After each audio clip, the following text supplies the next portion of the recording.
How's it going, guys? Hope you guys are doing good. Today I wanted to look at the credit cards that I have had, and kind of talk through the process. Personal finance is something that I'm interested in, not just stocks. And I think that a lot of people are probably curious about kind of like credit card churning for like normal people who aren't on steroids, exchanging like travel points between like 12 different cards. I think my system is pretty simple and pretty replicatable.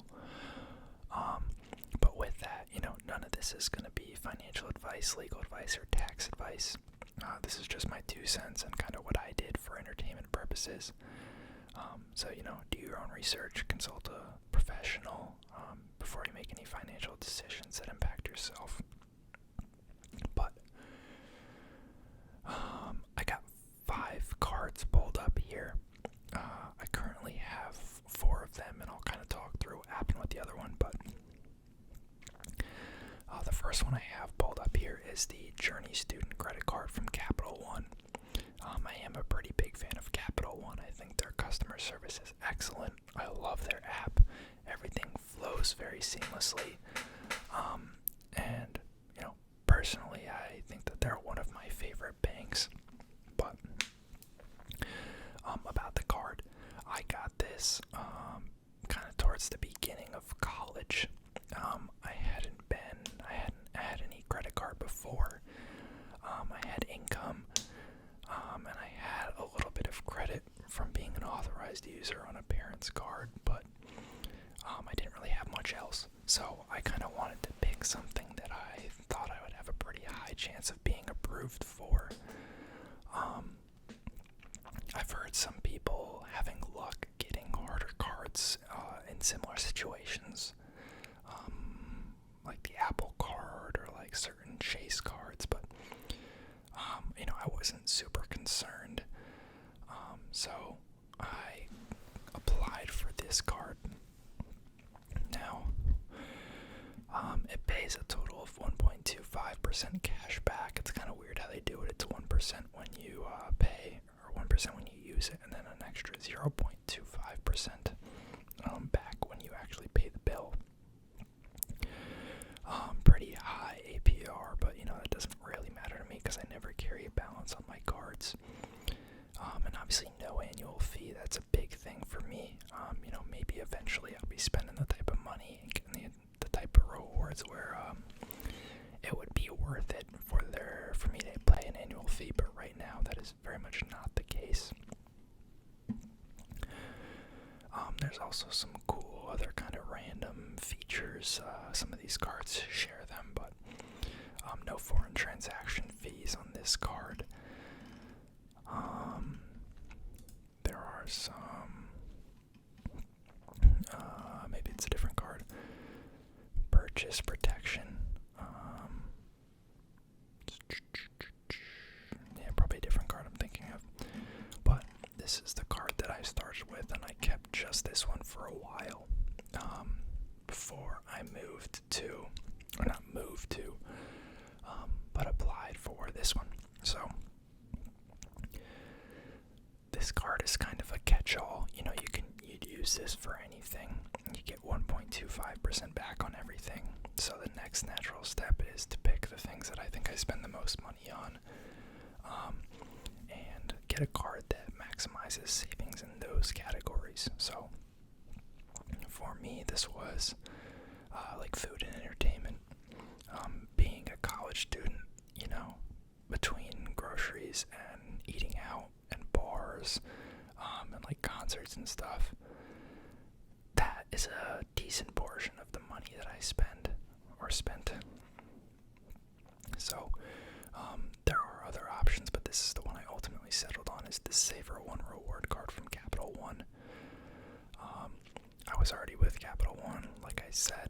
I really love Capital One's interface, their customer service, and I think it is a little easier to get cards with a bank that you've already been with and have a good track record with. And this one pays 3% on dining, entertainment, streaming services, and grocery stores. And I also also had this sign-on bonus when I first started as well, so I got $200 cash bonus just for getting the card. Again, no annual fee. There is a higher version of this card for people with, like, I think even better credit.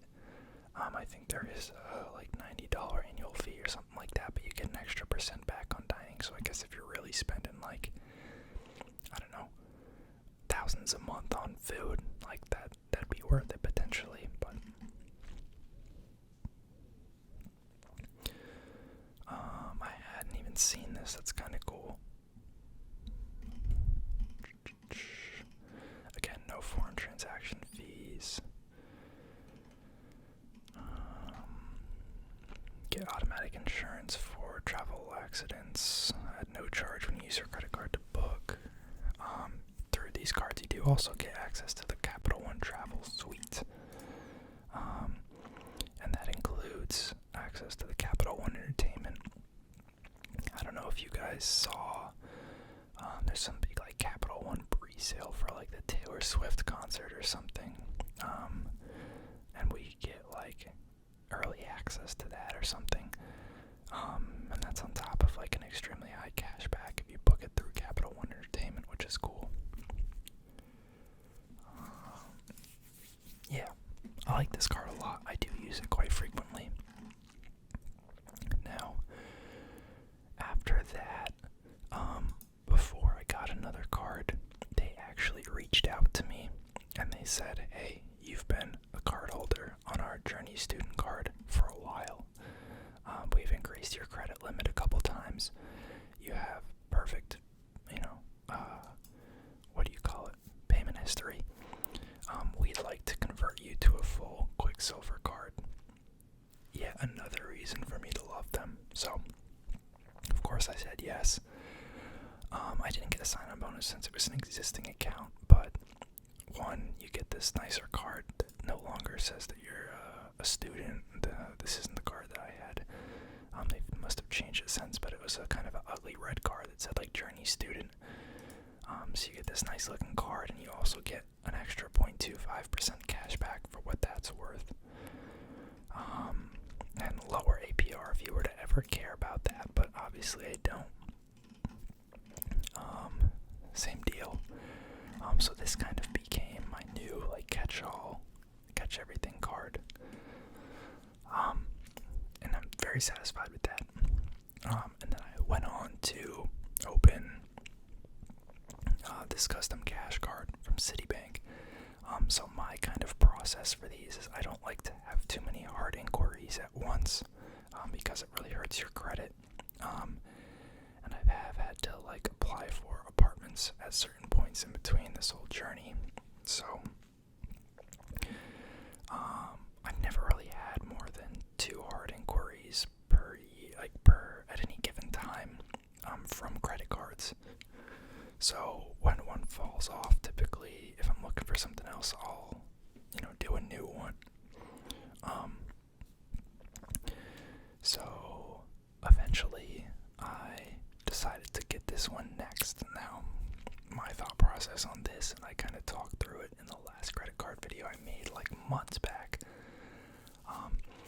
is that I wanted something for gas. I was commuting a lot for work, and just driving a lot in general. I'm the only one in my kind of immediate group that has a car, so a lot of times people will ask me to drive them or do things with them. Obviously not for free, but, like, usually just pay for gas, and I'm down to go wherever. But I wanted something that gave good cash back on gas, because this only covers, food and entertainment, and this isn't bad, but it's only 1.5%, and I was like, I can do better than that. So it was between this and 2 other cards. One is the Chase Freedom Flex, I think, which has a similar 5% like rotating category thing, and then there was a Costco one that was like 4% back on gas. But I didn't want to be tethered to a Costco membership. And I can't remember why I went with this over the cashbacks, but I think they're very similar. But this one is 5% cashback on your highest eligible spend category. So kind of my logic with this was I'm only going to put gas purchases on this card, and then obviously it's going to be my highest eligible spend category, and the other categories that I would only get 1% on is not applicable because that's the only thing I buy with this card. So very niche. I did get this $200 cash back when I signed up.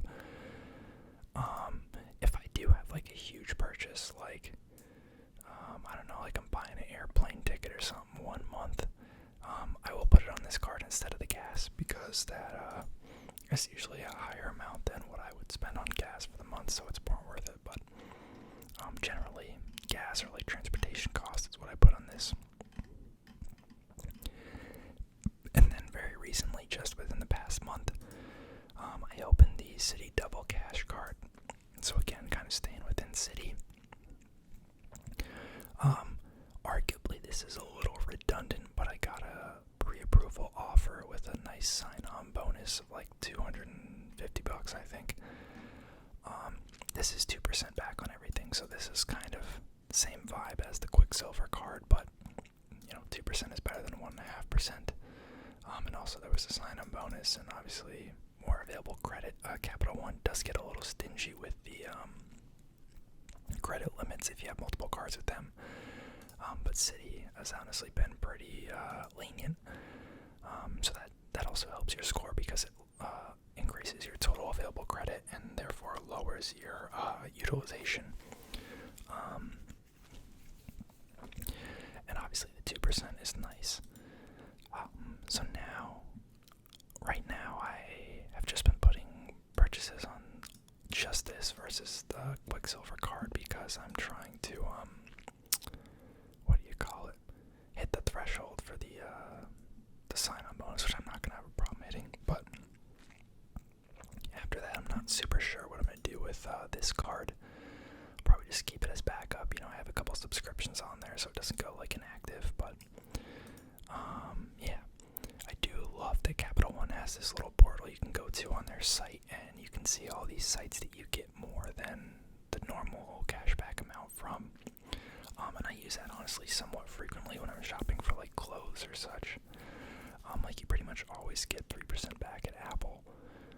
You get anywhere from like 7 to 10% back at companies like, and these change all the time, so don't hold me to this, but like Adidas, North Face, Columbia, like Ray-Ban, sometimes like Best Buy's in there. Like there's like 100 of them, which is pretty cool. I don't think City has anything like that. But honestly, like most of my spending needs are met now. I think the next thing that I would do maybe is some sort of travel card. More for like airlines and such. I think there's a good Chase one, like Chase Preferred and Sapphire Preserve. No, not that one. There's one with like no annual fee, I think. But you get the Chase Travel Suite, as well as their cashback on that. But that's something I'll look into down the road. I'm not really interested in that right now. Not to traveling too much right now either. But just wanted to kind of give you guys an update on this video, or on this topic. Sorry. Let me know if you guys enjoy these type of videos, or if you prefer just like the stock market stuff. But otherwise, I'll see y'all next time.